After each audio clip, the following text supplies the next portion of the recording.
Before we begin, thank you very much to Zoner for joining the Patreon campaign. Very appreciated. Thank you very much. You guys have been so crazy with the support lately. So at the end of every video, my credit sequence, I update it on the 10th of every month because Patreon takes a while to count all of the patrons and actually show everybody where they need to be. Sometimes the processing takes a while. It's weird, but it's always at the 10th. And this month, I actually had a problem because now I have so many people at my top level on support for Patreon. I don't have room for any other names with my current outro. You guys have been so supportive lately, I have to redo my outro soon. Which I've been meaning to do anyway, but this is a really great excuse for it. So thank you for giving me a very good reason to do it. So I guess the next one's going to break the counter. So enough of that. Thank you very much. So as part of my Patreon, you guys have been generous enough to force me to watch Beast Machines. That was the $600 goal. If we made that, we added that to the episode reviews. And of course, we just finished up on Beast Wars, so Beast Machines comes next. I'm doing this very differently than how I did Beast Wars. Instead of doing a daily slog kind of thing and trying to do it alongside the daily videos, I'm doing all of the research. I'm doing all the note taking for the series at the same time. I'm basically just marathoning it with a friend of mine, and watching with a friend is helping me a lot to get through this. Even on a good show, it is exhausting to sit there and watch episode after episode after episode after episode of just this keep going over and over and over. So yeah, it's been a much more fun production schedule so far. As of this video, we've already watched half of Beast Machines, so all the note taking is done there. Also, the next time we see an episode review, it's going to be in an overlay similar to this. It's going to be recolored, and it's going to have some uniqueness to it to suit the Beast Machines vibe, but you're going to see something that's a little bit more akin to this. You're also going to see more visual examples. Now, I'm coming to you today because there's a lot of expectation when it comes to this. Looking at the comments from my episode reviews, the people looking forward to the Beast Machines episode reviews are for various reasons. Some are looking forward to me, ripping into it, and then some are looking forward to me discovering a masterpiece that people often forget about. So, after watching half of the series, I'm going to make this video to let you know what to expect, just so your expectations are tempered. And I don't want to upset anybody going like, well, I thought it was going to be this. Like, no, well, I'll tell you what we're in for. And I'm going to do this as an overview of the series because we're also going to talk about a few things that I can't talk about in an episode-by-episode format. We'll touch on it, but there's just things this show does that we have to explain in order to get through like why I'm making the conclusions and ratings that I'm making. So I will warn you right now, I used to describe Beast Machines as a good cartoon, but not a good Transformers cartoon. And I'm starting to amend that opinion. There's a lot wrong with the show. Like I said, it's been fun because I'm watching with a friend of mine. On my own, this would be a very difficult sit. Honestly, I did not really enjoy season 1 of this show, going back and watching it again. And it's not just because it's, tainting Beast Wars for me. It's just a lot of things it does that I'm just not a fan of. For instance, I'll straight up tell you right now, I don't like the aesthetic. I think some of the designs are way too busy. I know they're trying to push this techno-organic thing. I don't think it looks great. And there's just a lot of visuals that just seem bland. Like, the Maximals are super designed and super detailed, to the point that it's detrimental in some shots, I feel. And then the backgrounds are generally just dark blue Cybertronian buildings that are just kind of flat and there. So it's visually, it's not really that appealing to me, especially when you realize we're only dealing with either the city, the Citadel, or the Catacombs. your three C's of locations in this show, and they all just kind of look similar to each other. A lot of these episodes feel very much the same, even though we're hitting different points in the plot, just because the visuals are all so similar to each other. Likewise on aesthetics, yeah, I don't like how they transform. I'm going to put that out there right now. I don't like this, like, stretching one model in and out from the other. It feels cheap. Like, I don't feel like, I mean, I understand they wanted a metamorph kind of thing, but it doesn't feel like a transformer. And I know that's the idea, but it's not nearly as satisfying as watching something move around all of its components and parts in order to turn into a robot. It's just not pleasant for me. It just doesn't feel like exciting to watch. It also because of the way it's animated, they go to the stock transformations sequences just about every time. You know, and Beast Wars had stock transformations too, but it did change it up once in a while. This one, not as much, really. The show also has a pacing issue. So they only had 13 episodes a season, as opposed to the first season of Beast Wars that had 26. They don't really have time for filler episodes. They don't have real time for character analysis episodes. For the most part, almost every episode plays into the plot with very few exceptions, and it dumps a ton on you. There is all the new elements, like the Oracle. There is what happened to all the Transformers before the Maximals arrived. The what's new about their bodies. Primal's little spiritual trips. There's so much going on, and it's like a breakneck pace for the plot to not only begin the old mysteries, but explain some, not only like explain the old mysteries, but continue some brand new ones at the same time. So there's a lot being thrown at you all at once, to the point where it's kind of hard for me to follow and keep track or tell. Or, like, if it wasn't for taking the notes, I would never remember what happened in each episode. There is the treatment of Beast Wars in general in this series. So the writers of this show were specifically informed by Hasbro not to watch Beast Wars. They were given an outline. They were basically told what happened in Beast Wars so they could write the sequel series, but Hasbro wanted a different tone and they wanted a different story direction. Maybe don't make a sequel cartoon if you want things to go in a different direction. Just saying. But that is the reason why characterizations are so off in this one, and it's somewhat disrespectful to Beast Wars, in my opinion, to essentially reference it, but also scrap everything in it at the same time.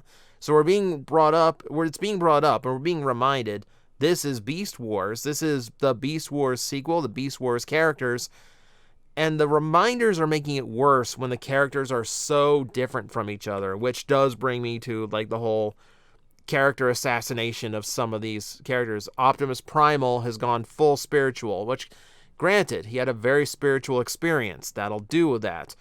Rhinox becoming a full-blown villain out of absolutely nowhere, so counterpoint to his original personality. Black Arachnia lost her edge. Silverbolt gained the edge. It's so disjointing. I would try to review Beast Machines on its own and just judge the characters for what they are, but I can't, because it's a sequel series, because it is based on Beast Wars. So I have to account for these things. I have to go, well, that's not what that character would do. That's not in character for Rhinox. It's not in character for Rat Trap or Cheetor. I have to acknowledge those things, even if it is a new direction and technically new characters sharing the names. So that is to its detriment here. So we're going to be bringing that up a lot in the episode reviews. Likewise, there's other elements that were coming down from the writers of this show. They were very big on the Maximals not having any kind of guns. They make it a point where it's nature versus technology. So everything they wanted was going to be in a more spiritual nature, I guess, or mean, in some cases, I mean, things that feel more natural, like Cheetor's blades, Black Arachnia's webs and venom shocks, Optimus Primal just firing Dragon Ball Z blasts. Like, apparently that's fine. That's fine. The hero shooting plasma bolts from his hands, that's fine, but guns are not. All right, fine. We'll let you have that. We'll let you have that. It does make a very weird tone, because this is okay, but this is not, kind of thing. The visuals. Okay, so aesthetically I'm not a fan of the show, but there's also some weird things that this show does in its visuals. It does anime speed lines, it does these cut screens, it does this picture-in-picture. They got very experimental with how they were depicting this show, and I'll like right up, a lot of it does not work for me. It feels out of place. It doesn't feel like it adds to the tension. It doesn't feel like it adds to the moments that are going on. It just feels like they were throwing it together just for the sake of making it look different. And, there's something to be said for that. But it also just, if it's done to the detraction of the show, like this here is more distracting to me than anything. So now I'm paying attention to Jetstorm and this, like, security cam footage of Black Arachnia. It's not the best, and this is just one example. There's other, like the example I almost used was Cheetor running from a bunch of tank drones, and it's anime speed lines and what looks like a very small round globe that they are chasing him across, which creates a weird perspective thing, and it does not work for me. A lot of these do not work. It also makes a few limitations clear. They use the anime speed lines in the show a lot to make the scene look like it's going faster, almost as if they cannot animate the characters going as fast as they want, or they're running out of space in the backdrops in order to depict the characters running. So in order to actually make it look like they're running for a good distance or running very fast, they have to go to a speedline background. And it doesn't feel like it feels out of place. Again, they tried to be very experimental with the visuals. I don't think a lot of it hit the mark. I'll be bringing those examples up episode by episode, but this is, again, just kind of warning you. This is what they went with in the show. This is why I don't like it. And I want you to know that going in. Which leads me to two very big topics, which are probably the two biggest topics of this show, aside from things like organic Cybertron. That's a whole other kettle that I'm not even going to crack open right now. Suffice to say, they try to stick to some G1 continuity. They bring in deep cuts from G1 as referential stuff.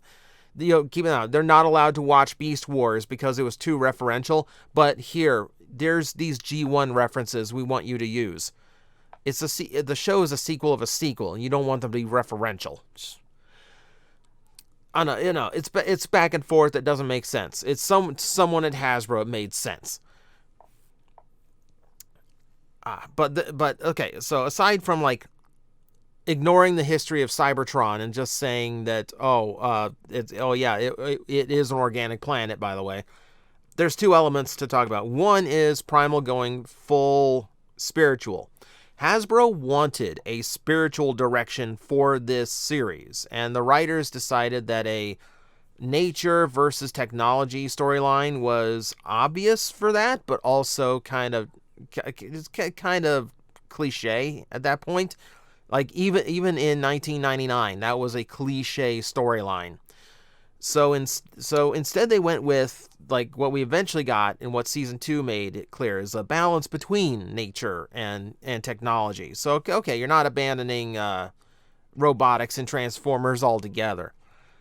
But Primal going full spiritual is a vast difference to his character. Like I said, he has justification for it. Seeing the Oracle in person and actually communing with it, that is a very big thing for him. So I can actually get behind this one, if only by the fact that they actually explain it.